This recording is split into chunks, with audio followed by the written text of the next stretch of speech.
ఒకసారి రాయలవారి ఆస్థానంలోకి పక్షులు పట్టేవాడు ఒక మాట్లాడే చిలుకను తెచ్చాడు.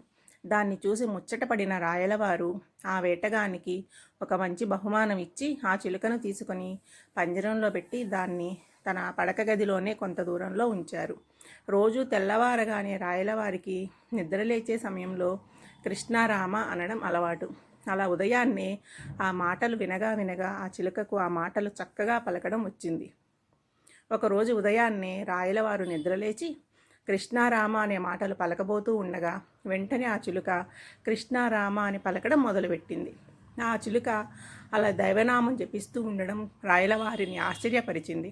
బహుశా ఆ దేవతలంటే దానికి ఎంతో భక్తి ఉంటుందని రాయలవారు భావించారు. దాన్ని తన ఆస్థానంలోని కవి పండితుల ముందుకు తెచ్చారు. అది అలాగే కృష్ణారామ అంటూ ముద్దుగా దైవజపం చేస్తూ ఉండడంతో సభలోని వారంతా ఎంతో ఆశ్చర్యపడ్డారు.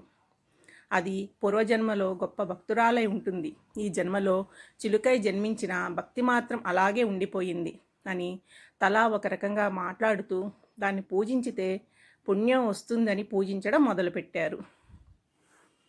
ఈ విషయం తెలిసిన ఊరిలోని జనమంతా గుంపులు గుంపులుగా వచ్చి ఆ చిలుకను చూసి పూజించి పోసాగారు. అంతా ఒక జాతరలాగా మారింది. ఇదంతా గమనించిన రామకృష్ణుడు రాయలవారిని ఊహా ప్రపంచం నుంచి వాస్తవ ప్రపంచంలోకి రప్పించి ఆయనకు జ్ఞానోదయం కలిగించాలి అనుకున్నాడు. ఒకరోజు రాయలవారు సభ తీరి ఉన్నారు. రామకృష్ణుడు సభలో ప్రవేశించాడు. రాజా, మీ చిలుక మామూలు చిలుక లాంటిదేనని నా అనుమానం అన్నాడు.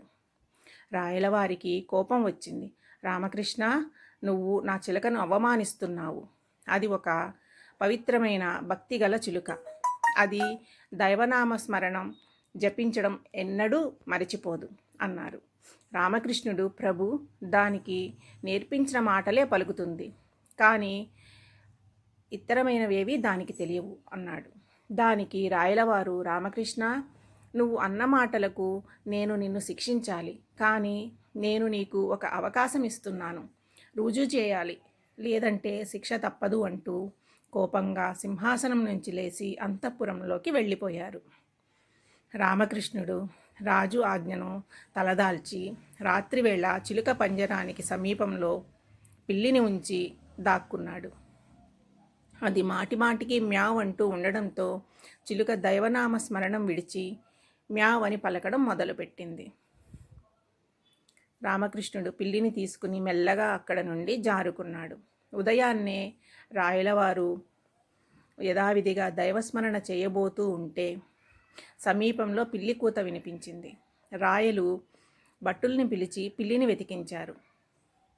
ఎక్కడా పిల్లి లేదు, కానీ మ్యావ్ అని మాత్రం వినిపిస్తూనే ఉంది. యథావిధిగా ఆ రోజు సభకు చిలుకతో సహా రాయలు హాజరయ్యారు. సభులందరూ కూడా అక్కడ హాజరయ్యారు.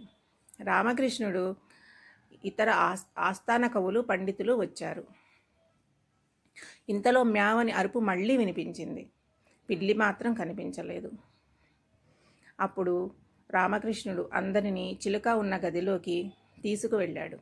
చూసారా రాజా, ఈ చిలుక మామూలు చిలుకే, మనం నేర్పిన మాటలే ఇది పలుకుతుంది. రాత్రి దీని సమీపంలో ఒక పిల్లిని ఉంచాను. పిల్లి అరుపులు విని అది కృష్ణారామ అని పలకడం మానేసి మ్యావ్ అనడం మొదలుపెట్టింది.